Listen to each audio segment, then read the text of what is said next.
के आधार पर वाक्य कितने प्रकार के होते हैं?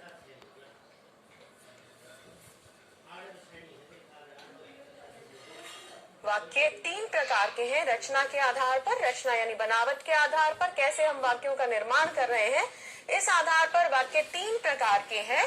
पहला है सरल वाक्य यानी सिंपल सेंटेंस, दूसरा है संयुक्त वाक्य कंपाउंड सेंटेंस, और तीसरा है मिश्र वाक्य कॉम्प्लेक्स सेंटेंस। सबसे पहले हम बात करते हैं सरल वाक्य की। सरल जैसा कि इसके नाम से ही स्पष्ट है कि एकदम सीधा साधा सरल होगा, सिंपल सेंटेंस। सरल वाक्य क्या है? जिन वाक्यों में एक ही क्रिया होती है। क्या पहचान है इसकी? कि एक क्रिया होगी इसमें, उन्हें सरल वाक्य कहते हैं। सरल वाक्य में एक उद्देश्य और एक विधेय माना जाता है, लेकिन सरल वाक्य में कर्ता या उद्देश्य एक से अधिक भी हो सकते हैं। कि एक उद्देश्य भी हो सकता है और एक से अधिक उद्देश्य भी हो सकते हैं। उद्देश्य अर्थात कर्ता कि एक उद्देश्य भी हो सकता है या एक से अधिक भी हो सकते हैं।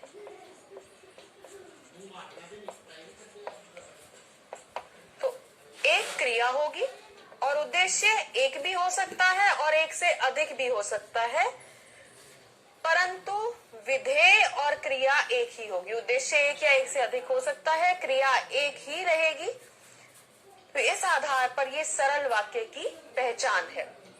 आइए देखते हैं उदाहरण। जैसे बस रुकी, यहाँ पर एक उद्देश्य है बस और एक ही क्रिया है रुकी, तो ये उद्देश्य है और ये इसका विधेय है।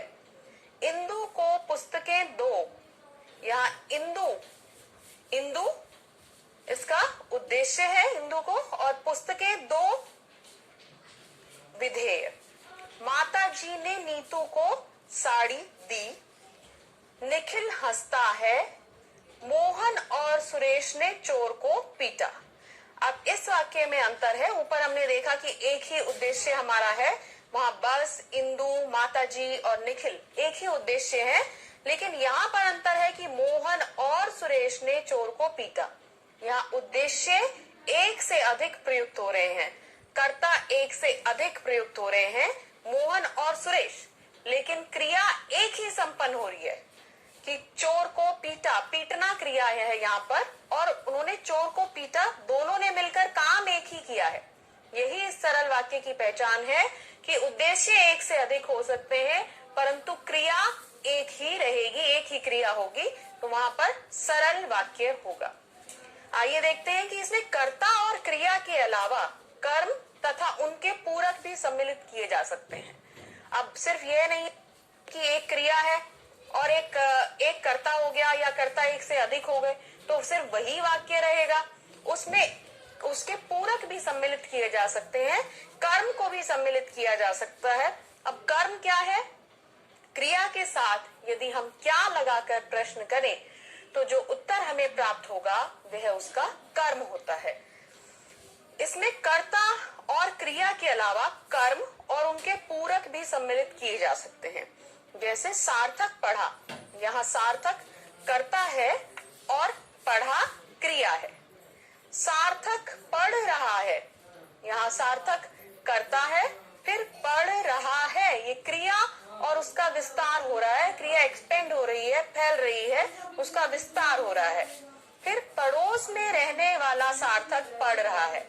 अब यहाँ सार्थक कर्ता है, पड़ोस में रहने वाला उस कर्ता के ही विषय में कहा गया है, उद्देश्य के अंतर्गत ही है, लेकिन ये इसका विस्तार कर रहा है, ये कर्ता का विस्तार कर रहा है, विस्तृत रूप में फैला रहा है। पढ़ रहा है, यहाँ फिर क्रिया है और ये क्रिया का विस्तार हो रहा है। सार्थक ने पुस्तक पढ़ी, सार्थक करता है और उसने पुस्तक पढ़ी, पुस्तक यहाँ पर कर्म है और पढ़ी क्रिया है। सार्थक ने मित्र को पुस्तक दी, कर्ता, फिर मित्र को कर्म और पुस्तक कर्म है, यहाँ दो कर्म प्रयुक्त हुए हैं, और दी क्रिया है। इस प्रकार आपने देखा कि जहाँ कर्ता एक से अधिक हो परंतु क्रिया एक ही हो, ऐसा वाक्य सरल वाक्य कहलाएगा, और इसके अलावा इसमें कर्ता, क्रिया और कर्म के पूरक भी सम्मिलित हो सकते हैं, उसको विस्तार देने वाले भी सम्मिलित हो सकते हैं। ये सरल वाक्य की पहचान है। आधार पर दूसरा भेद है संयुक्त वाक्य, कंपाउंड सेंटेंस।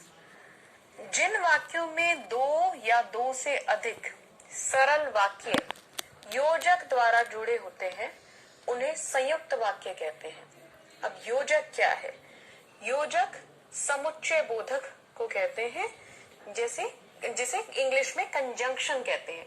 ये कंजंक्शन वर्ड्स यहाँ इस्तेमाल होंगे, इन शब्दों द्वारा जुड़ा होगा, योजक शब्दों द्वारा। तो योजक द्वारा जुड़े होने पर भी प्रत्येक वाक्य अपना स्वतंत्र अस्तित्व रखता है, उसका अपना स्वतंत्र अस्तित्व भी होगा। यानी योजक को यदि हम छुपा दें तो भी उसके आगे वाला वाक्य भी अपने आप में स्वतंत्र होगा, पूरे वाला भी स्वतंत्र होगा, पूर्ण होगा। उपवाक्य, मुख्य उपवाक्य अपने पूर्ण अर्थ की अभिव्यक्ति के लिए किसी दूसरे वाक्य पर आश्रित नहीं होते, जो मुख्य उपवाक्य है। अब उपवाक्य क्या है?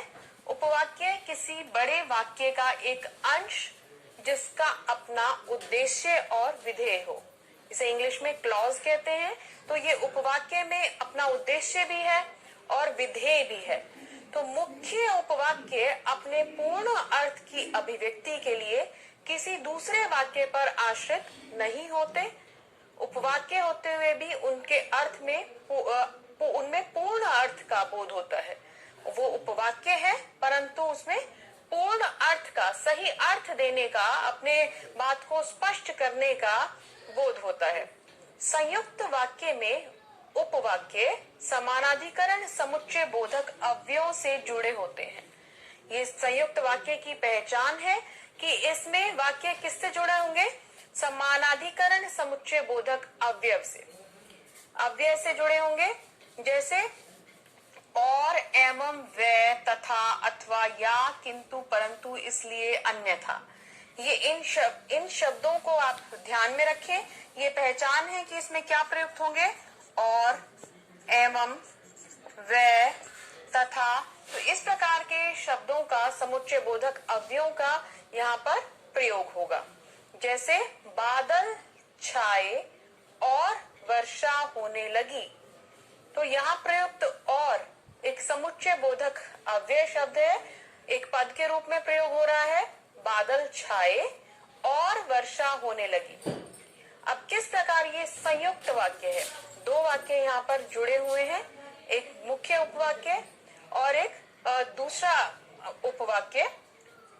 बादल छाए अपने आप में अपनी बात को कहने में सक्षम है, समर्थ है, पूर्ण है। बादल छाए, इसको हमने जोड़ा है और द्वारा, और बाद में लिखा गया है वर्षा होने लगी।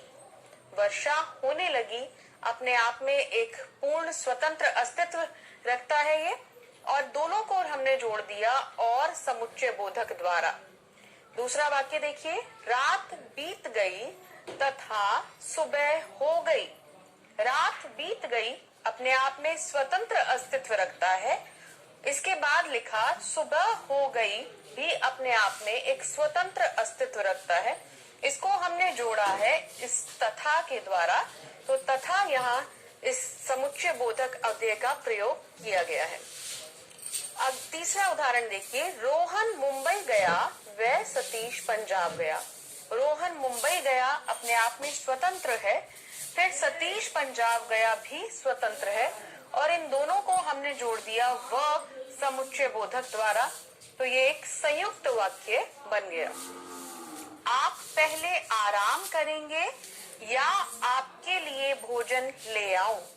तो आप पहले आराम करेंगे या आपके लिए भोजन ले आऊं। आप पहले आराम करेंगे अपने आप में पूर्ण है, स्वतंत्र है, और इसके बाद यदि हम या हटाएं और इसके पीछे का भाग देखें, आपके लिए भोजन ले आऊं, तो ये भी अपने आप में पूर्ण अर्थ प्रदान करने वाला उपवाक्य है।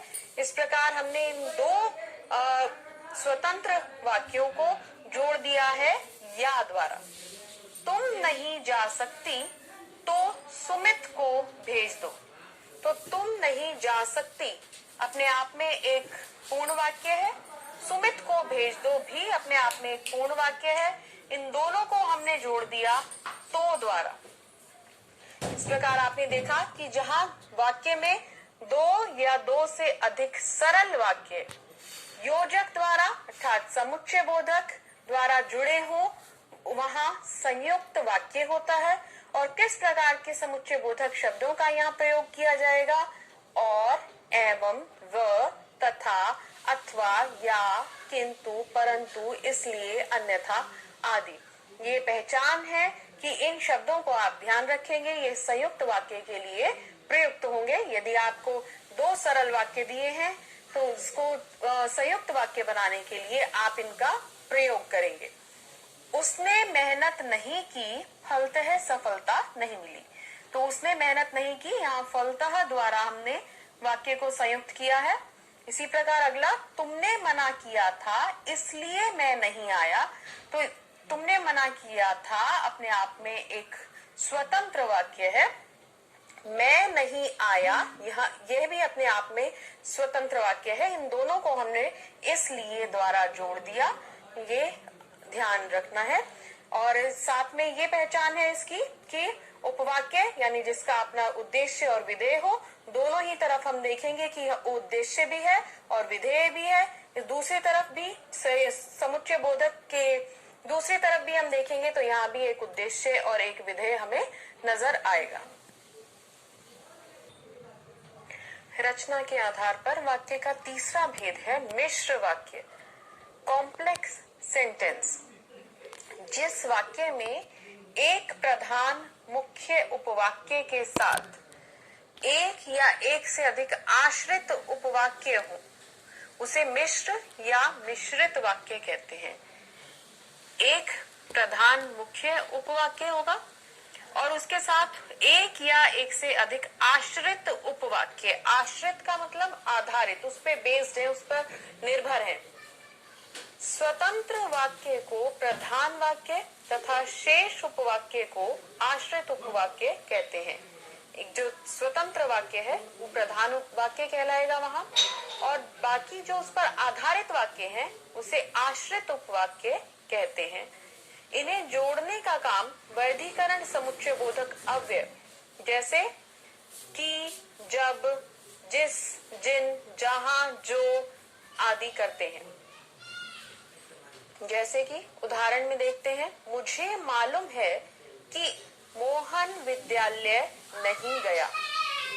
तो की द्वारा इसको जोड़ा गया, इस पर आधारित है। मुझे मालूम है कि मोहन विद्यालय नहीं गया। जो परिश्रम करता है उसे सफलता मिलती है। जिसे आप ढूंढ रहे हैं वह मैं नहीं हूँ। जो ही पढ़ने बैठा बिजली चली गई। जहाँ तुम रहते हो मैं भी वहीं रहता हूँ। अब जैसे आप चाहते हैं कि भारत तरक्की करे, यहाँ आप चाहते हैं प्रधान उपवाक्य है और भारत तरक्की करे आश्रित उपवाक्य है।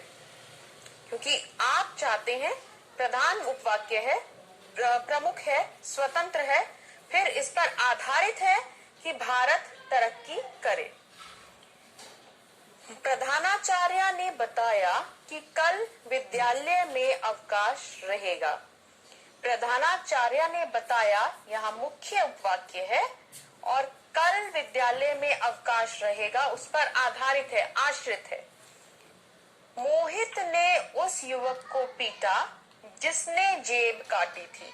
तो मोहित ने उस युवक को पीटा प्रधान वाक्य, जिसने जेब काटी थी उस पर आधारित है, आश्रित। अगला उदाहरण देखिए, जो पैसे मिले थे वे खर्च हो गए। जो पैसे मिले थे यहाँ आश्रित उपवाक्य है और मुख्य वाक्य है वे खर्च हो गए। तो इस प्रकार आश्रित या गौण उपवाक्य अपने अर्थ की अभिव्यक्ति के लिए मुख्य यानी प्रधान उपवाक्य पर आश्रित रहता है, उस पर आधारित रहता है।